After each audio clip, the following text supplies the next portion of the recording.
Pronti? Partenza. Via! Non siete allenati per una maratona?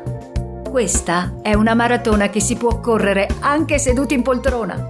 Non stiamo scherzando. Vi invitiamo ad una maratona di lettura. Venerdì 29 settembre il Veneto legge. In tutta la regione si leggerà. Nelle biblioteche, nelle scuole, nelle librerie, negli archivi, nei musei.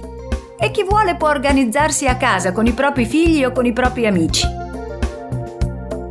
Bibliotecari, insegnanti, editori, lettori professionisti e volontari, librai, gruppi di lettura scenderanno in pista. Cosa aspettate ad unirvi a noi? Visitate il sito www.ilvenetolegge.it e troverete informazioni dettagliate su come iscriversi alla maratona e ricevere i materiali per prepararsi al meglio. Per arrivare senza il fiatone alla fine della lettura, allenarsi un po' non guasta. Il Veneto legge. Segna la data e seguici passo dopo passo.